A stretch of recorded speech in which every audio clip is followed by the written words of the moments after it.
It's good to have you all logged on again. I am obviously excited to finish off our Floricanto, aka Xochicuicatl, lesson from last week. Obviously, we weren't supposed to be meeting this particular week. I had originally planned on this being kind of like our little Thanksgiving vacation, but aquí estamos. Y pues, I think it's actually more appropriate than not, given that with this being Native American Heritage Month in the U.S. y aquí estamos hablando sobre los mexica, los poetas nahuas. It makes sense, obviously, that we are finishing this particular lesson off with a bang. For those of you that are logged in on Zoom, obviously you have access to the handout. For anybody that is watching on our Instagram Live or YouTube Live after the fact, you're obviously able to partake in the class right now actively. And also, in addition to that, you can visit our website, distillarts.org/Conchas y Café, and you can get caught up on the previous session related to this specific lesson. And you can also download the handout off of the website as well. To get us going, I wanted to first kind of check in with everyone. Those of you that attended last week, did you have any questions, anything that maybe came to mind after our first half of the lesson last week? Anything, I don't know, happened during the last week, maybe that inspired you, that made you think of the Floricanto lesson? Yeah, this is Mary. I had conversations with a couple of friends about it because I just never, my mind was boggled. Of course, there were poets, but I never read anything about him, like to know a name. That's incredible. I'm really tired today, but I needed to be here because, it's a great topic, and yo creo que ahorita en México hay mucho entusiasmo para nuestra cultura. And lo que pasó con I never pay attention to Miss Universe, but I don't know if you guys saw any of that, but that she wore an indigenous, I think it may have been Náhuatl, regalia. She wore that in the Miss Universe. She wore a bandana. She goes, I'm representing my people. And it's just all coming together beautifully. Well, not here, but over there. Yeah, here in the U.S. where we are now, maybe not so much. But... No. Yeah. So, thank you for doing this. My pleasure. I wasn't aware that Miss Mexico in the competition wore regalia. I was a little bit aware of some of the other stuff that happened, I guess, before the final thing. So, and some of them, I guess, alleged miscommunications. I don't really know the whole story, so I don't really want to talk about it too much. But, but I do think that it's maybe not coincidental that in Mexico at the moment there is a bit more pride on our ancestry, partly because this year in particular marks 500 years of the Mexica Empire, the establishment specifically of Mexico Tenochtitlan, and that in itself is a very momentous occasion. It's like the bedrock of modern contemporary Mexico City. The city itself was built on top of our temples, our ancestors' temples, for those of us that are from the central region. And I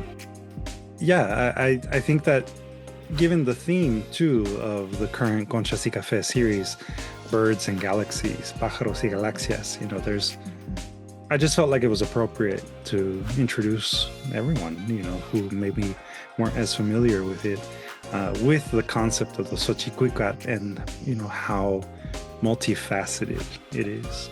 Yeah, thank you, Miss Mary, for sharing your experience this past week. ¿Hay alguien más que quiera compartir algunos, I don't know, opiniones, pensamientos, things that stood out to you since our last session? I saw some posts in the chat from River about, the lesson, para recordarnos un poco sobre lo que hablamos. Let me go ahead and actually share the handout one more time. So aquí tenemos lo que estuvimos repasando la semana pasada. I also appreciate those of you that are logged in and are tired. I totally understand. Pero aquí empezamos with John Muir, the Scottish-American writer. Y también aquí empezamos esta semana pasada, empezamos con Alegraos, one of the several poems that actually survived the conquest era by Náhuatl-speaking. And aquí lo tenemos en Náhuatl. I also wanted to give us the opportunity to actually hear the poem performed in Náhuatl. I want to shout out Abraham also for sharing with us last week the link for that. So with that, I'm going to, hopefully this will work, given that we are streaming right now on YouTube. Xonahuillacan. All right. Ika Xonahuillacan iwinti Xochitli. Tomatmani. Maonte ya kiloto Xochicuicatl. Intoquiapan ka Xochiu, tlacelia Xochitli, hueponia Xochitli. Oncanemitotl chachalaca tlatowa, hualonquimatli teotlichan. Sanillo into Xochihuica, ika tonahuillacan. Sanillo in Cuicatl, ika un pupuliwi inamatlaogol. Intepilhuan icayehua, amele lonquisa, quiyocoya inipalnemowa, quiyahualtemowilla, moyocoyatzin, inayahuailo Xochitli, icayehua, amele lonquisa. ¿Y qué pensaron de Xonahuayican, Ahuillacan, Benezahuacoyol? Deja ponérselo aquí también en la pantalla. There we go. So obviously we only listened to it the one time, pero in Náhuatl, did it sound any particular way to any of you? ¿Cuál fue su impresión del performance? Did you have anything that stood out to you specifically from the performance?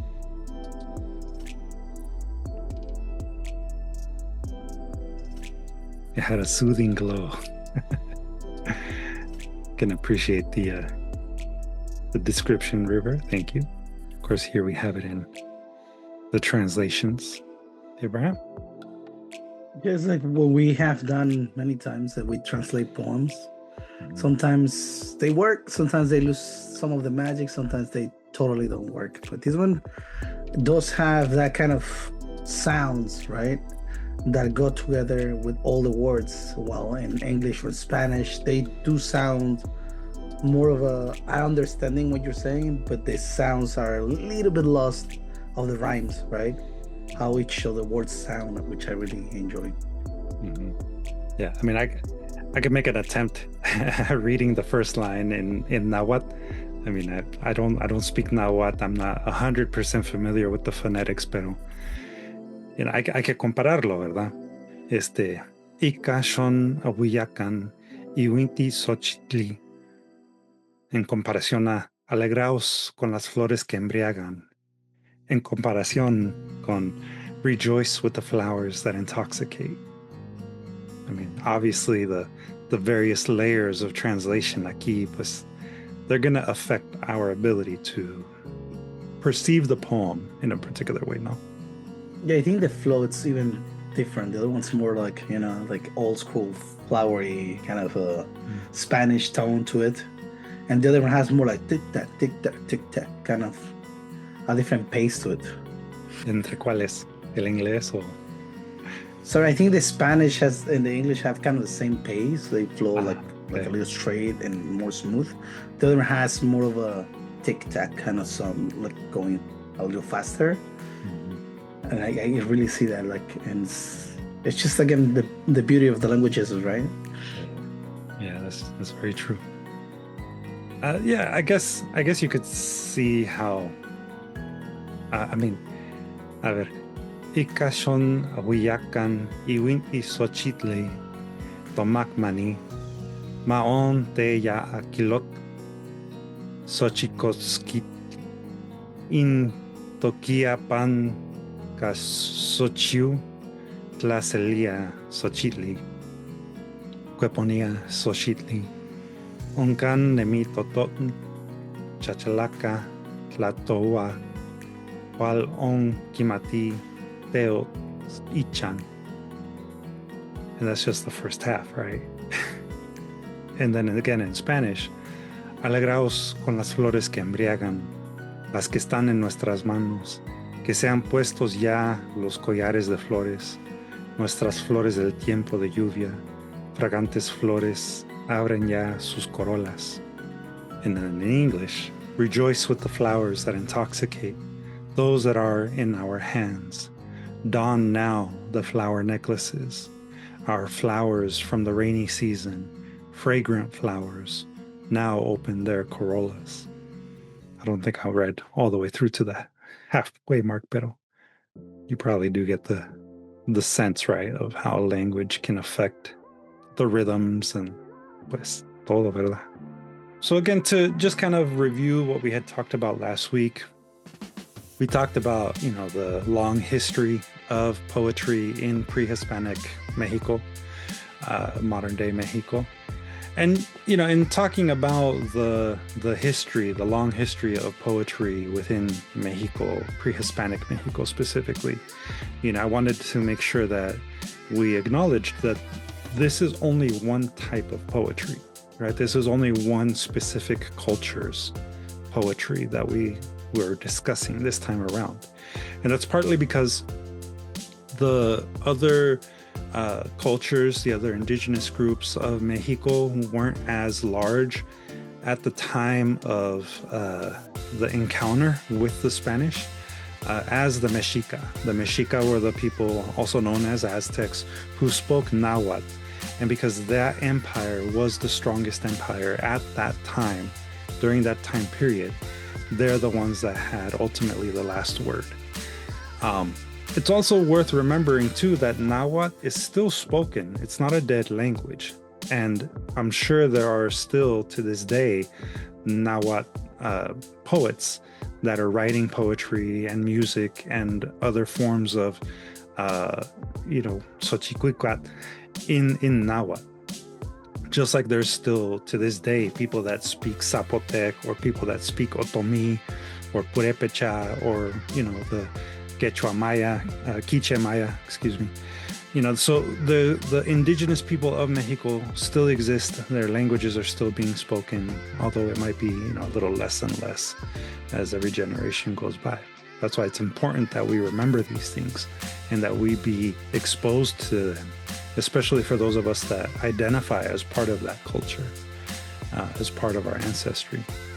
So some of the terms that we covered last time referred to people like the poet singers, los Xochilatoanime, or the Cuicapique, the flower speakers or the song makers.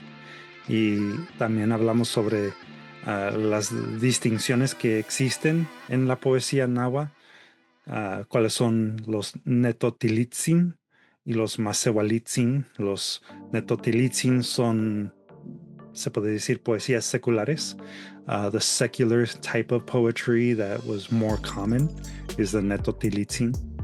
And then there's the masewalitzin, which was very specific to a group. It's poetry or songs that were related to a specific deity or a teot within the pantheon of deities in the culture. Does anyone have anything they want to add or any questions related to those ideas that we talked about last week? So again, just as a review, the Xochicuicatl is essentially called the Floricanto now. Xochicuicatl specifically or directly means a flower song, and it's a sort of blanket term that has been used to describe all of the Náhuatl poetry that existed or probably still continues to exist up to this day. It's also a generalized term that refers to song, poetry, and other forms of art, including dance, in more like a modern context. But the term itself specifically is flower song, Xochicuicatl. And the Xochicuicame are literally songs about flowers or relating to the ceremonies of the teot Xochiquetzal, which was the deity that represented flowers and also represented the concept of beauty. And that's partly why the term Xochicuicatl was essentially adopted as a term for talking about poetry or art or all things that are considered beautiful. And within the larger genre of the Xochicuicatl, there exist the 4 different styles that we reviewed last week. Empezando con el Teocuicatl. Teocuicatl significa los cantos a los dioses. Estos serían los cantos o poesías que son que típicamente suelen ser parte del Masehualitzin, de esa tradición. The Teocuicatl is more of the religious poetry or song, and therefore would be the type that would only be created and performed by priests, people that were associated with the deity. And then there's the Xochicuicatl, which again, that's the generalized term for poetry and art, and these would be typically poems about poetry, or what maybe in a more modern context would be referred to as an ars poetica, things that are about poetics or the concepts behind poetry and art. Luego existen también los Yaocuicatl, los cantos a la guerra o batallas.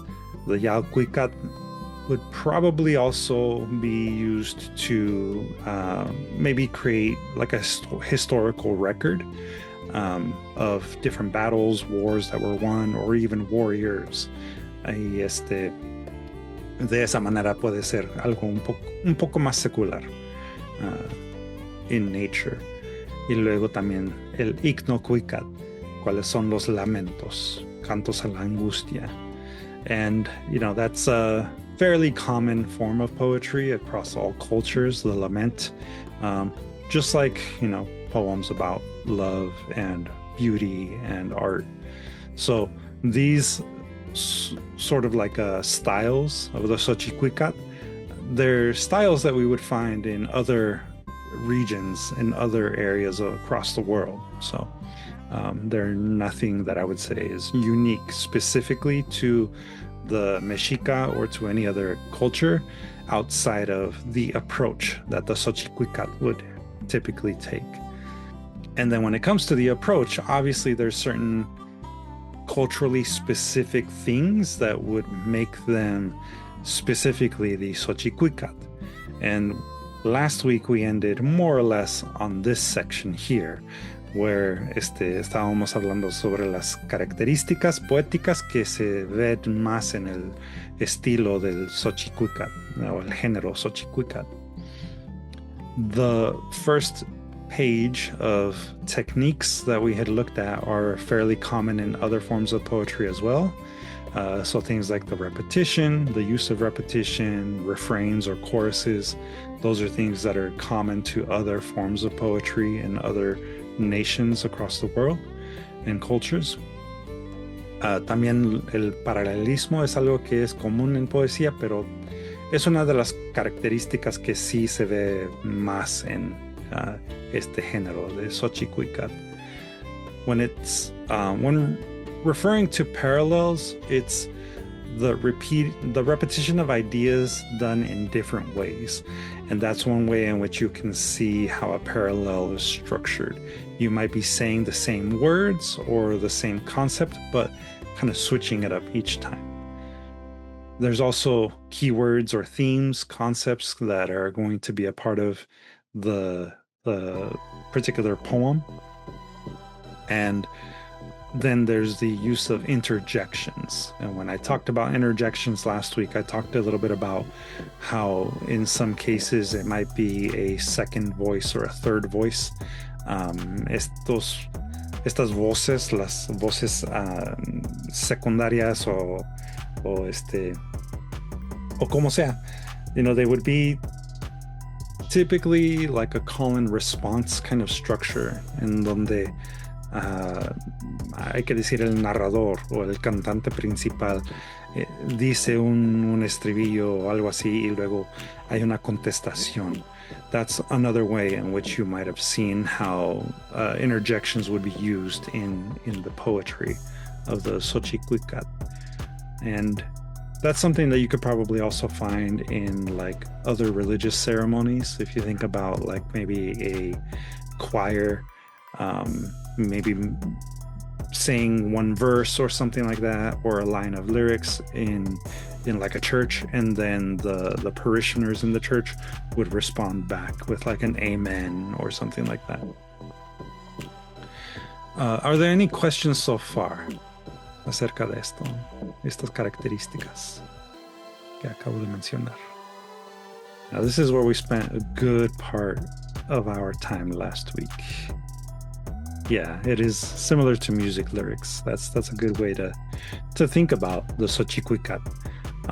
You might have, especially in music, in performance, you will have things like the interjections and the call and response approach to lyricism and poetry. Thank you, River. Pasamos mucho rato hablando sobre esto, el difracismo y los kennings la semana pasada. The metonymy is, again, a figure of speech using an object or concept to refer to a related idea. And when we looked at some of the metonymies that I specifically pulled from our reference material last week, we were looking at the ones that are here. And I think everybody did a pretty decent job at guessing what the metonymy stood for. Estábamos hablando de que Inatl, Intepetl en Náhuatl significa la ciudad. And, the metonymy here, water and mountain, is meant to replace the concept of a city or of a place of residence for a lot of people. And it kind of makes sense if you think of it in the terms of like, you need shelter and you need water. Entonces, el usar este difracismo para describir la ciudad o el pueblo, estamos entendiendo de que es un lugar a donde hay suficientemente agua y protección contra los elementos. So that's one way that you could think of the use of metonymy in Xochicuicatl. We also talked about the kenning, and kennings are found in other languages as well. And it's usually the composition of two words together to form a kind of new word or a name. I guess maybe like the stereotypical way that it might be used would be to describe somebody that is a particular profession. Kenning, I believe, also stems from an Old Norse use of language. So things like the thunder bringer, to describe, like, say, Thor, or sister wife, a kenning. Yeah, that would be an example of a kenning, where it's two words that are brought together to create a new name or a new label for someone. Like I said, Thor, the Thunderbringer, that would be something that is considered a kenning. Fireman, yeah, like the man who controls fire. That would be a kenning, un aguafiestas, por ejemplo, en español. Si consideramos las dos palabras, ¿verdad? Agua y fiestas. Si le llamas aguafiestas a una persona, les estás poniendo hay que decir, apodo, que significa que, pues, vienen a echar agua a la fiesta. To crash the party pooper. Yeah, exactly. So that's how a kenning functions in most uses. Y como habíamos hablado la semana pasada, aquí tenemos unos ejemplos de kennings en Náhuatl. And I think this one was probably the one that most people were able to understand right off the bat. Inmitl inchimali, dardo y escudo. Esa combinación significa guerra or batalla. And, dart and shield together, I think, can be pretty self-explanatory, right? Those are the tools of war. So, of course, when you say inmitl inchimali, then you're saying, everybody get ready to fight. Does anyone have any questions at the moment? Is this all sounding familiar for those of you that were here last week? ¿Lo entienden mejor, quizás esta vez? ¿Había alguna duda desde la semana pasada? Anything that maybe you didn't quite understand last time that you'd like us to review one more time? Good question. So the question is, how are metonymy and kennings different? By definition, they are used to express two different ideas. A metonymy is more specifically using the object or objects related to a concept to describe that concept. So in these English examples that I have on the handout, a scepter or like a staff, that is encrusted with jewelry, a scepter, that can be used as a symbol or a metaphor for sovereignty or for the king, right? For a monarch. Another way that you can think about a metonymy is in some of the phrases that we might use to describe an act, such as count heads, right? To count heads means to count the number of people in attendance or whatever the case might be, right?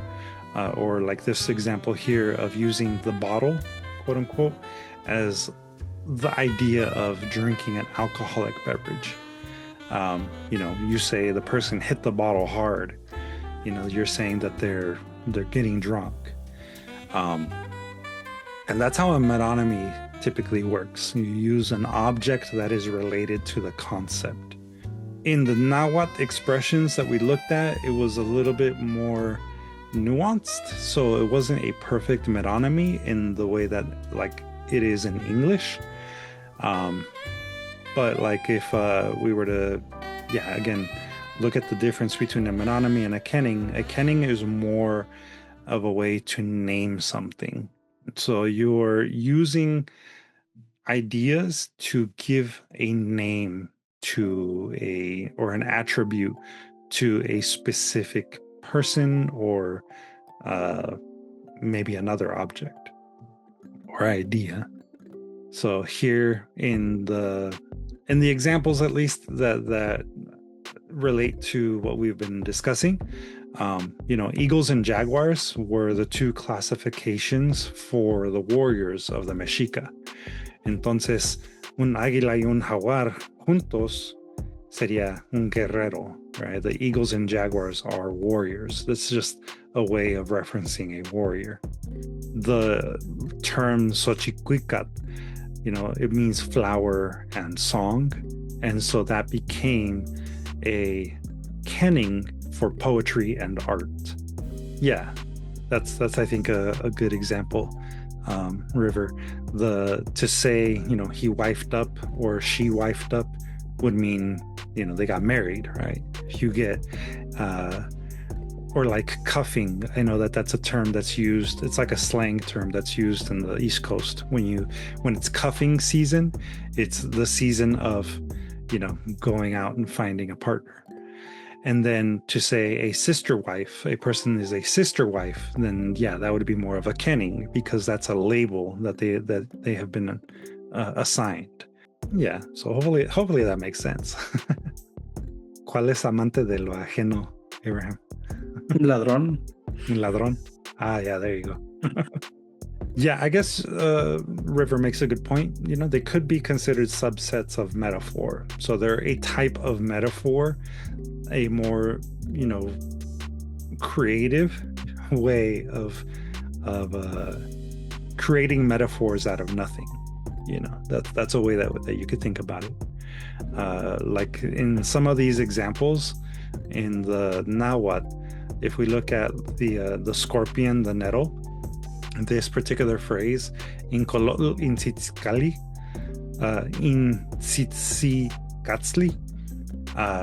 Incolotl intzitzicatzli, meaning the scorpion, the nettle, both of them have certain characteristics in common, right? The scorpion has a stinger, the stinging nettle has needles.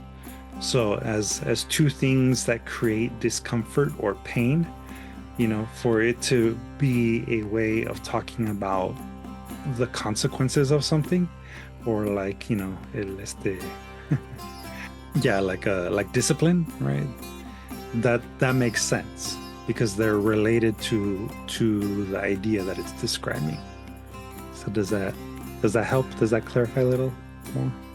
Yeah, there you go. Yeah, so good examples there in the chat, River. Water and mountain is like, let's go to the city. Yeah. And then dart and shield is like, everyone mount up. Exactly. Fog and smoke.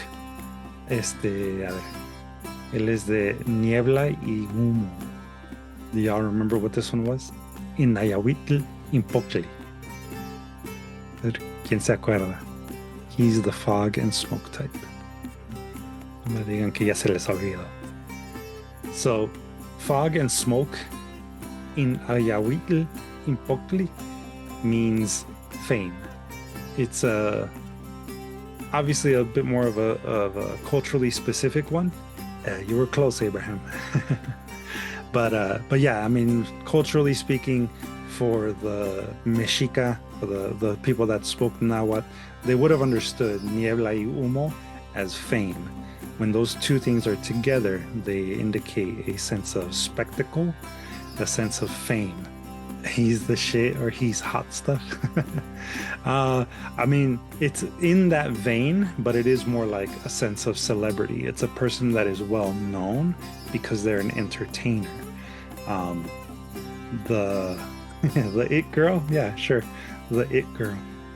And I guess you could consider like the way that a magician might use the spectacle of like smoke and little smoke bombs and that kind of thing as a way to create the sense of entertainment. And then that's how you could think of fog and smoke in Náhuatl impoctli.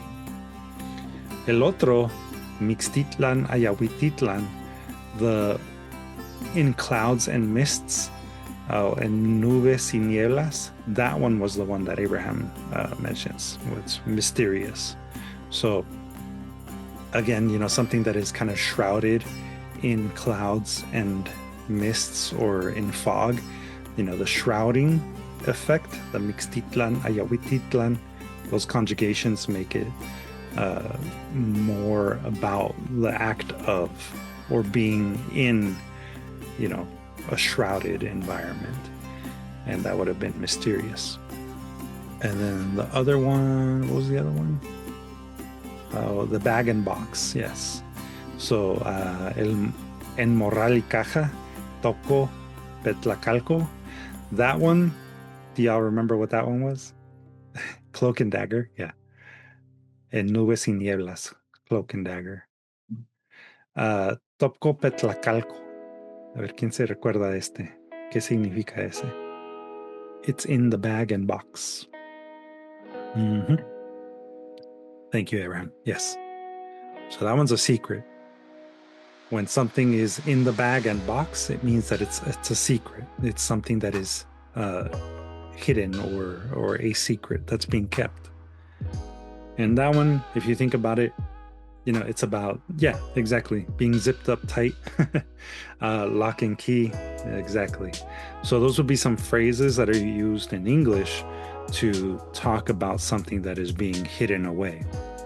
So if it's in a bag or in a box, or in a bag and a box, in this case, topko petlacalco, then it means that it is being hidden. It is a secret.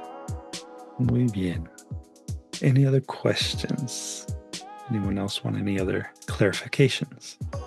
So I don't have this actually as an exercise on the handout, but just to give us kind of like a chance to maybe come up with our own, I'd like to give you all at least 2 minutes here to think of some either kennings, like a label that you want to give, maybe say yourself.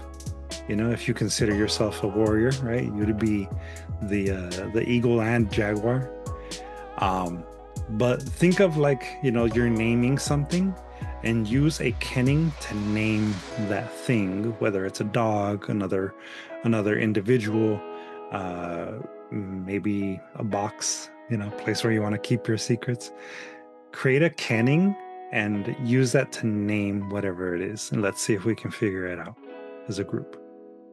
I'll leave this up on the screen for you, but give me at least one kenning in the chat, si pueden. Rubber and circle, okay? The left and the right. A caminar. Órale. The rabbit punch. A los chingazos. Metal, smoke, and rubber. The car? Yeah, is that a car? We're driving past? Yes. Car? Yeah, there you go. Okay. Race car, speeding car. Okay. Hop in the metal, smoke, and rubber.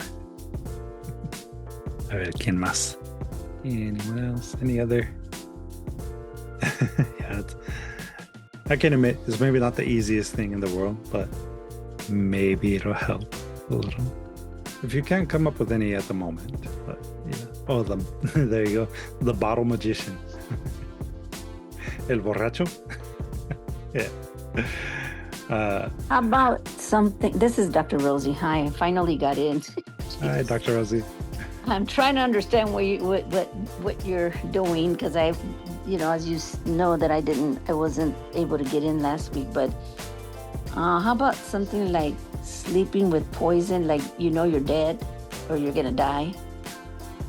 Sleeping with poison. Like there's a music one. I can't. It slips my mind where the couple, they poison each other, or she poisons him and he dies. So sleep. That just came to my mind. I'm trying to get into that. Like Romeo and Juliet. Yes, yeah, the Romeo and Juliet, where the poison is what kills them. So is it sleep with poison? No, huh? Does that make sense as a kenning? It could, yeah. I mean, sleeping with poison, meaning like an eternal sleep. Yeah. Okay. That sounds more like sleeping like with the enemy, or something like, it's like sleeping is kind of intimate. Yeah. And then poison is something dangerous. It's like having friendship. You're gonna die. You're dead. You're dead if you're sleeping with poison. Yeah. I think River did provide a couple of good kennings there in the chat. Internet parlance, like chatting over the internet, or like internet speak. Dirt nap, to describe a person that has died. He's taking a dirt nap. Yeah. Right. And the forever box, which would be like a coffin. Like those are good examples of existing kennings. Or a happy meal. Or a happy meal, sure. I think the line between a metonymy and a kenning can be blurred a little bit, but ultimately, I mean, don't take the Náhuatl phrases as like the true definition of a metonymy and a kenning. Because typically the metonymy, the disfrazismo, it's meant to be an object that is associated with a concept. That is what a metonymy is. So like in the English examples, a scepter or like a crown, when we talk about the crown, or we say, he gave alms, or he gave, tribute to the crown, you're saying that you're giving tribute to the king, not just, the concept of monarchy, right? Put the fries in the bag. I guess that could be metonymy, right? Because you're talking about, like, give me the business, right? Or what's the 411? Those would be idioms, yes. So those would be kind of in the gray area of what a metonymy is. But a metonymy is more specifically an object that is used to describe something else. So like I said, the crown for royalty, a badge for a person in authority. ¿Qué más? I'm kind of at a loss right now for some more examples off the top of my head that we use in everyday speech. But these are also going to be, I guess, more culturally specific, because these things may not mean the same in other cultures either. A kenning is when you do take two words and combine them together to create a third meaning. Yeah, that's a good one, Miss Luz. The stethoscope. If you are maybe saying, voy a visitar let me go have a conversation with the stethoscope. You're probably referencing like going to a doctor or having your heart checked, or something like that. So the metonymy, again, is going to be an object that is going to be used as a metaphor for a broader concept. Pig for a cop, yeah, sure. That's a more common metonymy that you might hear. A kenning, again, is two words that are being combined together to create a label for something. So again, if you think of like some of the terms that are used to describe like a Norse god, those are some of the ones that I'm most familiar with. You can also think of them as like some of the indigenous names that tribes have for like individuals, like the movie Dances with Wolves, right? That's three words, but Dances with Wolves is actually the name that is given to the character that Kevin Costner plays. That becomes his indigenous name. Those would be kennings. Does that make sense for everyone? How about Bone House? Ooh. That's a good one. Because it symbolizes a human body. Yeah, the bone house. Or a bone bag, right? Or bonehead. Yeah, bonehead is also technically a kenning, because you're using two ideas, or two objects to describe an idea, right? A bone and a head, a person that is dumb. I'm not familiar with a hangman banquet, but yeah, I guess that could be one. The old ball and chain. Yeah, that might be another one. Are we kind of getting it now? Yeah, I think people are starting to get it. Respeto sus canas. Yeah. Respeto su experiencia. Very good. It's a good one, Grisel. The Cheetos president. Cheetos president. Yeah, I think we all kind of know that reference. hangman banquet is where enemies are invited to parlay but end up betrayed. Yeah, I guess that could be, culturally speaking, like if a person understands the hangman banquet's cultural reference, then yeah. I'm not familiar with the red wedding, but yeah, it's the similar idea. Those could work as kennings. Cheeto, I wouldn't say stands alone as a metonymy specifically if it's, like maybe people might say, like in Spanish, sabritas, right? Voy por unas sabritas. You're saying you're going for chips, but sabritas is specifically a brand.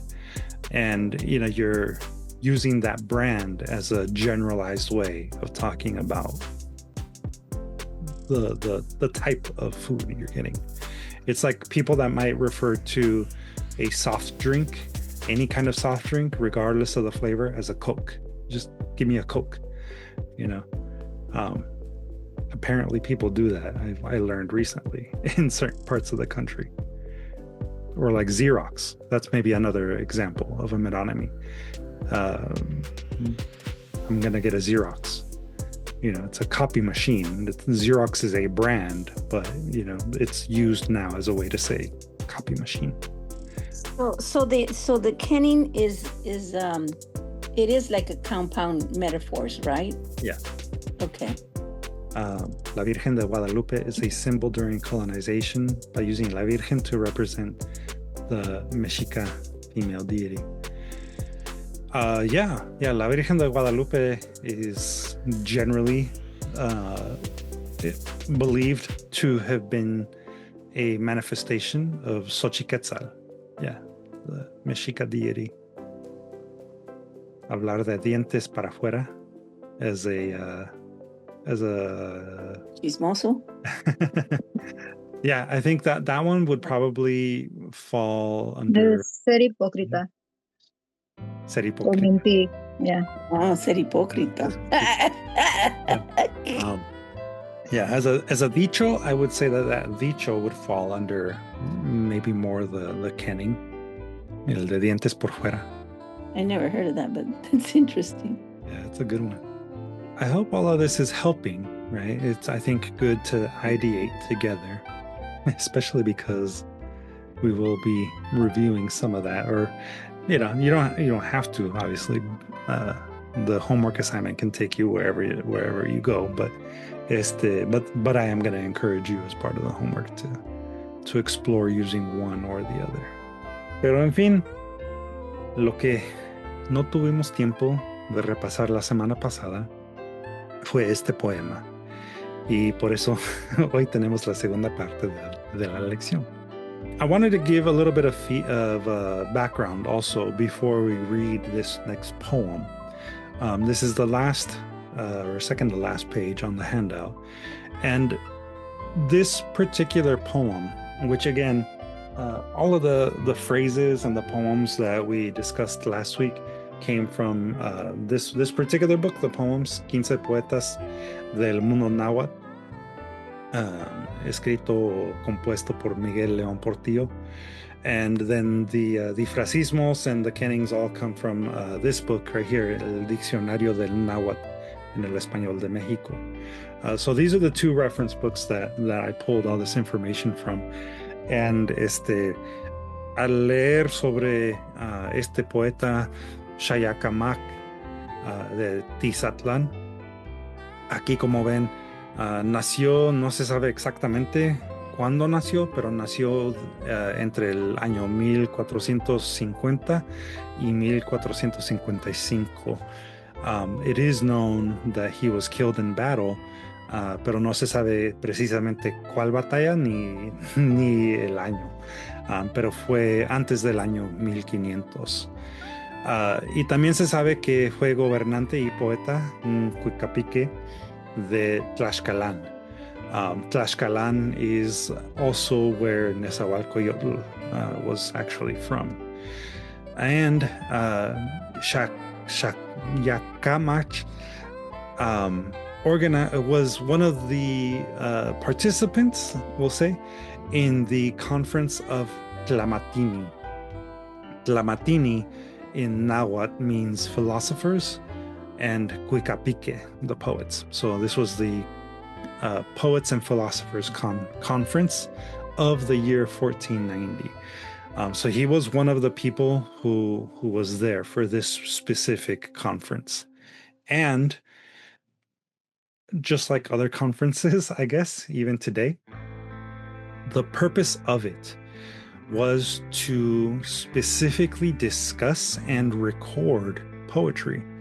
More specifically, it was about what the Náhuatl poets believed the function or the purpose of the poetry was, right? So ellos querían usar su filosofía básicamente para distinguir o para, I don't know, para fomentar las ideas tras el Xochicuicatl, right? They really wanted to develop and make the form of poetry grow and become something more established.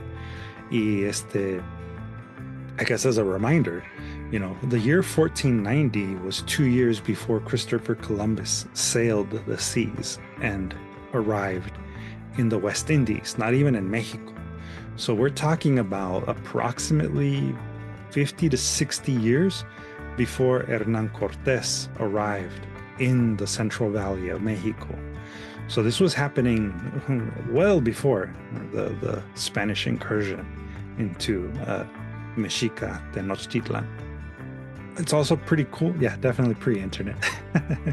It's also pretty cool to know that this was one of the very few instances where poetry was actually written in Náhuatl, using the glyphs that were used by Náhuatl scribes of the time.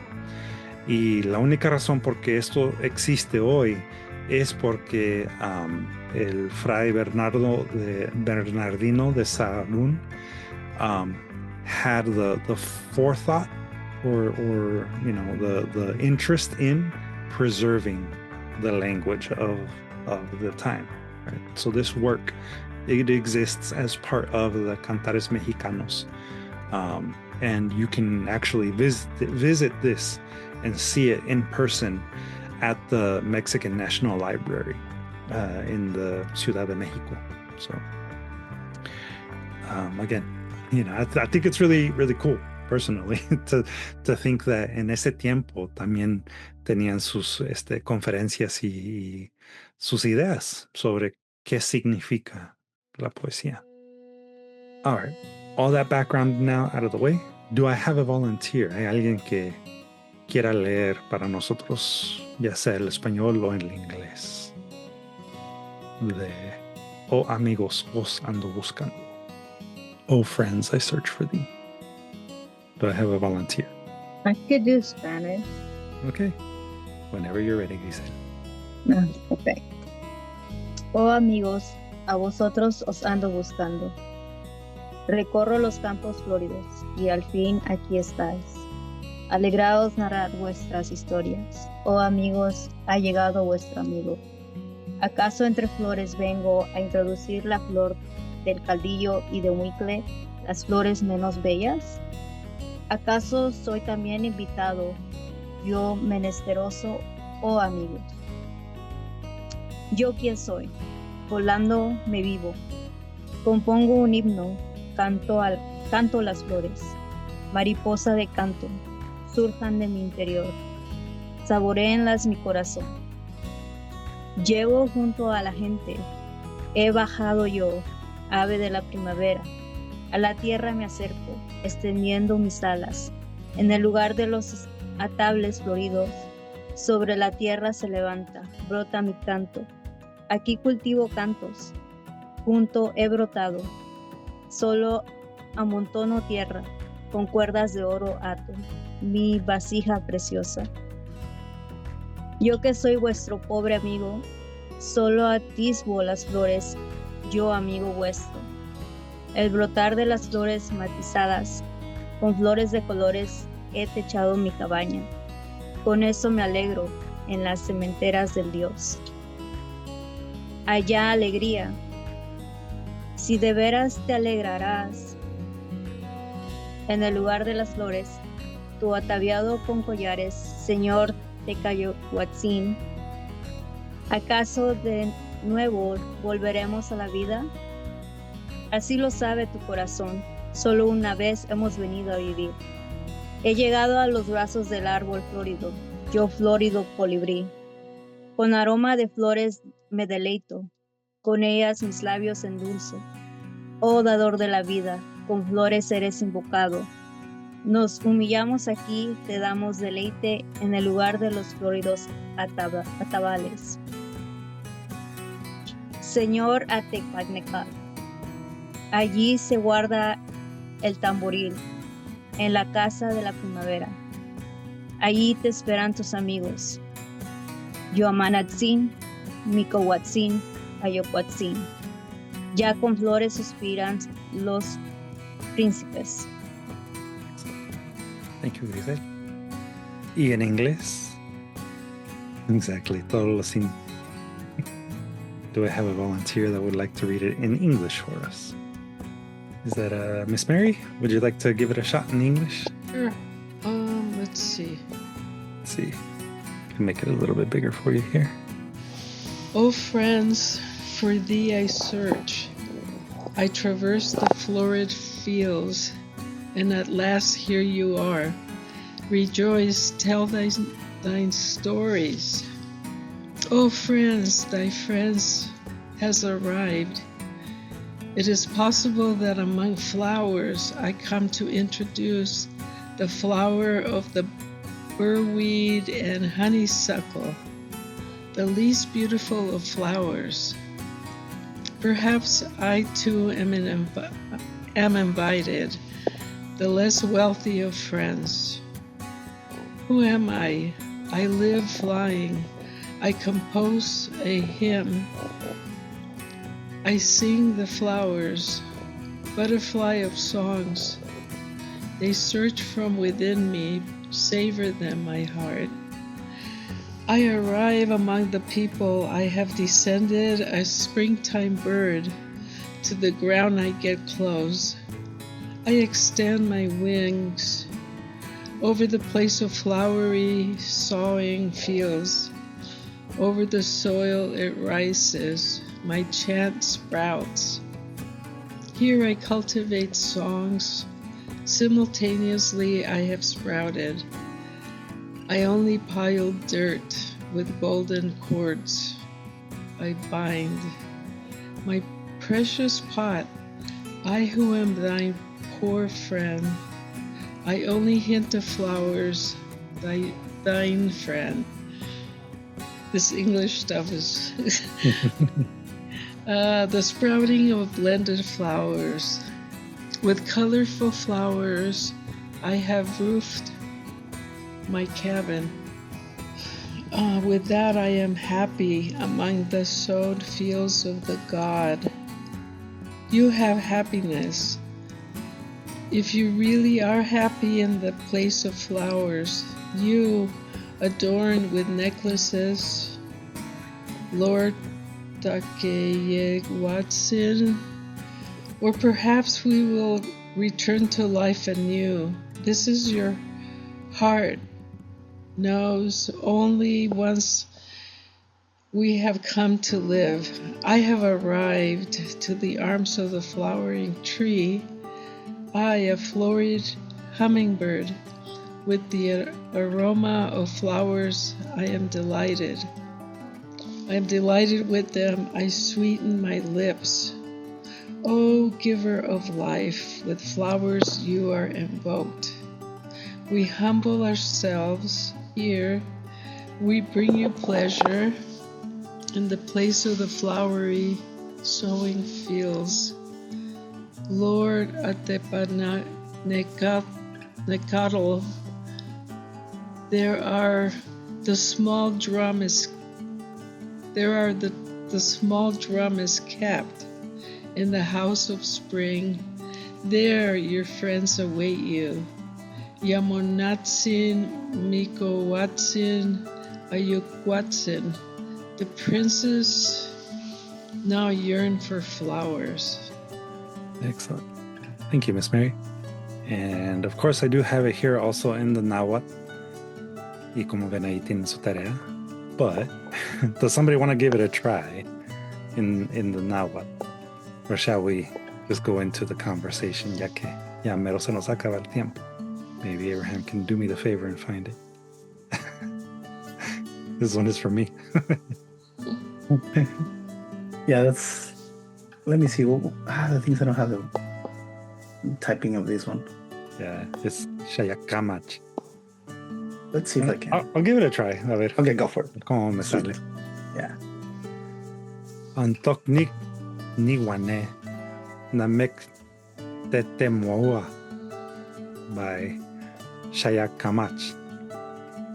Atokniwane namek tetemoa sesen kwebmitl niktoka outsondikan ankate. Shom papak tiktiakan sontl atlan ketstikan. Sanye oniwalatsik in namo snio. Inquish ikla Xochitl canicual calaquia in tzitzikil Xochitl mosokil Xochitl quish yuki quish nayowi inotot linia in antokniwan akin newa ni papalatin tinemi notlalia ni Xochicuicatl papalotl malel nekisa manoyol kimati aitopan nuitz nitemok inisho panquechol ni tlapal nasiso ni nososo wa Xochihuehuetitlan no cuicsewalvo tlalpan onquisa o anqui can no ne Xochiopauia cuicatl itlan nonquiquisa y no san tlatlahuelhuia no quetzalicolo teocuitl amecat te amecatica nixtlipaya namo ñoit niu san nixotlapia namot niuitzin niutzin Xochin apal ishuatica nocotzona no Xochin apisacalitzin inik non práctica ye huecuentla ye guanteo ma shona wican tlaok senka shompacta Xochin cocots capatzine tel cayewat teutli kish osepa ye tonemikio inyu kimati moyol san sentim nemok oyani walatzik Xochicuicatl imapan nisho chichihuitzl nino ya kawilitika inik nomapatika wilik noten ye guanteo ipal nemuani ye Xochitica tontla altlau itlioya ye toton pechteca yan timitzon nahuitla militia Xochihuehuetitlan atekpanecatl teocli ompialo huehuetl ye oncan xopan calitek mitzonchia ye mogniwan yamanatzin mikowatzin in ayokwahuatzin ye Xochitica onel sisiwiu in teteutin. That was a challenge. Yeah. It's beautiful. Thank you. So, what do we notice in this poem? And I think it may have come across too, even in the Náhuatl, is as maybe butchered as I pronounced it. Pero, what stood out to you? ¿Qué fue lo que, I don't know, resaltó en el poema? There's a lot of cultural references that, like the words that we were describing before, like things that we, because we are not in the culture, are missing out of this poem, right? Even the people at the end, right? Either gods or the scenes.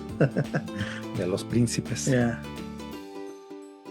Yeah, I mean, at the very end, los príncipes que se dan aquí como referencia, you know, these are at least one of them. Cuando se le pregunta, ¿acaso no estás alegre? Si de veras te alegrarás en el lugar de las flores, tú ataviado con collares, señor Xochicuicatl. He is actually the organizer of this particular conference. So here the poet is directly referencing or directly calling out the organizer of the conference, which is why, you know, I wanted to give a little bit of that background, which I forgot to say here. El patrocinador. El patrocinador, el organizador de Xochicuicatl. So, y era un príncipe, uno de los Tlatoani de Huexotzinco. So, yeah, so that right there is specifically a reference, pero también como ven aquí at the very end, we have Yaumanatzin, Micohuatzin, and Ayocuatzin. Todos los tzines, quienes son nombrados como príncipes, ¿verdad? And because they are referenced, they're not people that are there, but also the Lord Atepacnecatl, you know, that's not a person that was there that I'm aware of. So as evidenced in, you know, what we talked about, of the things that are typical of the Floricanto is, you know, those interjections, you know, addressing people that are not there. On the House of Spring, see? Mm-hmm. And the guys are waiting over there for the other person. Yep. Which, Casa de Primavera. Yeah. So I don't know, it's a temple or actually like a place. It would be a metaphorical place. Like a afterlife or things like that. I don't know. Yeah.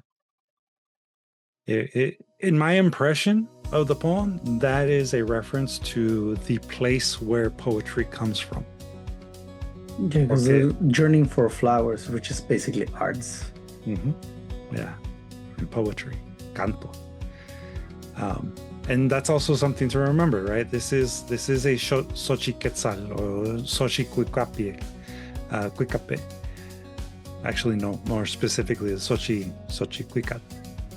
So this is a Floricanto in which the flower is a symbol for poetry and art. So when he says here, the flower of the burweed and honeysuckle, ¿acaso entre flores vengo a introducir la flor del caldillo y el muisle? You know, entre flores vengo a introducir, meaning here in flowers or in poetry, I am coming to introduce my own flowers, right? The burweed and the honeysuckle no son las flores más bellas. Quiere decir que él no viene a presentar la poesía más bonita, porque él no se cree un gran poeta, right? He is the less wealthy of his friends, el menosteroso. So he's saying, you know, I am a humble poet. Am I bringing you some poetry that's not as good as yours, maybe? ¿Verdad? Pero ¿acaso no estoy invitado? You know, am I not invited to participate? So if we look at it from that point of view, you know, that he's talking about poetry. Yo quien soy, volando me vivo, compongo un himno, canto las flores, mariposa de canto. Here he's giving his idea of what his purpose is as a poet. He lives flying, composing hymns, and singing flowers. He is a butterfly of song. No es un ave, es un butterfly. And he describes his process here. I arrive among the people. I have descended a springtime bird. To the ground I get close. I extend my wings over the place of flowery sowing fields. So he's basically saying here that he has a more humble approach to creating poetry that is reflective of the people. Poetry that's maybe not as metaphorical, definitely more secular, ¿verdad? Él no se considera como un sacerdote de, I don't know, Quetzalcoatl, por ejemplo. Does anyone else have any other thoughts or questions, maybe, surrounding the poem? Se refiere con atables floridos. Los atables floridos, the sowing fields. So, el lugar a donde, el campesino trabaja. So, cool word. Yeah, atable. It's castellano. Pero está hablando como de las zanjas, en donde en las milpas. Oh, okay. Yeah. The sowing fields. The materia primogénita de la poesía. Because where does poetry come from? Or where do the flowers come from? Perdón. Yeah, from the fields. Flowers come from the ground. Yeah. Sobre la tierra se levanta, brota mi canto. So this entire poem, even though it's talking about flowers, it's specifically talking about poetry, where poetry comes from, and how anybody can create it ultimately. But more specifically, about how this poet, Xayacamach, the Tizatlan, how he creates his poetry, his process. And in a way, he's kind of calling out the other poets. Haya alegría. You have happiness. You've found happiness. If you really are happy. Si de veras te alegrarás en el lugar de las flores, tú ataviado con collares. Right? So he's kind of challenging the organizer of the poetry event here. I mean, I recognize it's kind of a multi-layered poem when we look at it. It's kind of long to be discussing. Pero, is there anything else that really stood out to you as we review it? I think something that's worth calling out is the reference to La Casa de la Primavera. It's a metaphor for the place where maybe inspiration resides. Right? So that's something that you potentially could reference if you were to create your own, the place of inspiration. Obviously, remember the flower. When you reference a flower, you're referencing art and poetry. Todo eso viene del dador de la vida. That's something that is common. It's a key word that we would see in the Xochicuicatl. And then if you notice again at the very beginning, los paralelismos. Oh amigos, a vosotros os ando buscando. Oh amigos, ha llegado vuestro amigo. They're parallels because it's a similar idea. I have been searching for you. Your friend has arrived.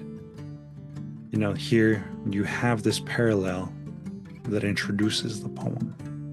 And then again, I, the less wealthy, y luego, ¿a dónde está? Yo el humilde, I think is where he says. Here. thine poor friend, yo que soy vuestro pobre amigo. So those are also parallels. Does anyone have any questions? I also see that he says like, I am on the, you have a right to the arms of the big tree or something like that, the tree of flowers, which kind of saying the main place where the arts are happening, kind of. Mm-hmm. And then goes into, like the place that we were saying was the temple of what? De la primavera. Primavera. And because it's when flowers come out, right? Mm-hmm. Mm-hmm. I like that you gave us the background to kind of start putting pieces together. Yeah, in this one, it was important to give as much background as I could. Because, again, obviously we're talking about something that we're culturally removed from. So there's going to always be things that, we're not going to be able to understand. And that's okay. As long as the message comes across, ¿verdad? And if we have at least some of the context that we need in order to come to our own conclusion, I think that will help us in better appreciating where the poem is trying to take us. And for that reason, I wanted to challenge you all, to write your own Xochicuicatl. Right? I wanted to give you the opportunity to kind of add to this, especially because many of us that are in the class, are descended from the region. We may not be specifically descended from the Náhuatl or from, the Mexica Tenochtitlan people, from the Aztecas. But we at least exist in a world where, this was part of the culture, the landscape. And, take inspiration from the poetry, take inspiration from the techniques, and try to write a poem in the Xochicuicatl style. And remember, it's flowers that are a metaphor for the poetic, for the artistic, or for a spiritual element even. And if you can, try to use either metonymy or kennings, or both if you can fit both of them in, and use them as a way to reinforce the theme of your poem. Obviously, the larger theme of the series is pájaros y galaxias, the birds and galaxies. But that could be a spiritual thing, a bird or the galaxy itself. We've had this discussion before. It's a spiritual element, a spiritual approach maybe, that you can incorporate into your poetry. Así que, tienen esta semana que entra, para entregar algo, y de aquí hasta el 16 de diciembre, well, maybe not specifically the 16th, but at least the next 2 sessions, we are able to dedicate as much time as we can to giving you feedback on your Xochicuicatl or any other poem that you've written up to this point. So, aquí tienen su tarea, y feel free to experiment. Don't I guess overwhelm yourselves with having to stick faithfully to what the Xochicuicatl is, because in the end, it's just trying to practice some different techniques that we've been covering. Abraham? It's just a tip, I guess, for all who are gonna have to try it. Download the worksheet so you know the words and the meaning of each one. So when you're trying it, you're not well, what's it? Because I bet you guys are gonna be like, oh, let me see what this was, and then come back to it. This is a lot of context that's gonna be important. Exactly. Yeah. And if you haven't downloaded it yet, I just put it in the chat one more time for you, so you can download the handout and hopefully be able to reference it as you're working on your Xochicuicatl. Oh, and if in case you wanted to find the books, aquí tengo las citas. So full-on MLA style bibliography.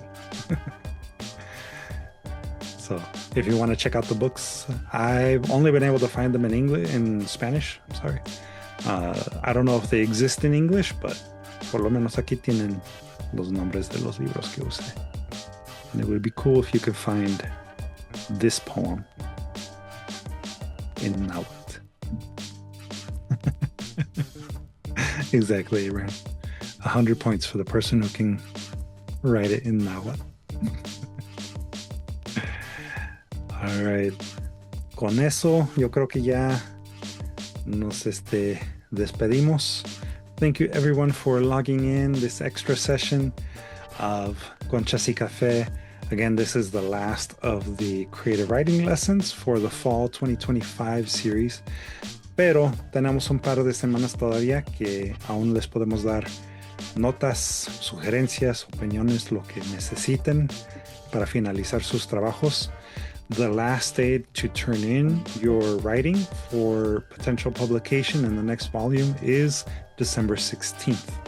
That Tuesday, December 16th, I will be available on Zoom to help anyone who is having difficulty uploading their work using Submittable. But if you're ready to go, you can start submitting your work now. And I will include the link in the next email newsletter. I hope you all enjoyed the session.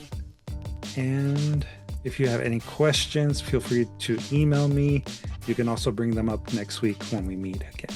Que se la pasen muy bonito. I hope you all enjoy your Thanksgiving break. And I will see you all next Tuesday. Hasta luego. Thank you. Good night. Night. Happy Thanksgiving, everyone. Bye. Happy Thanksgiving.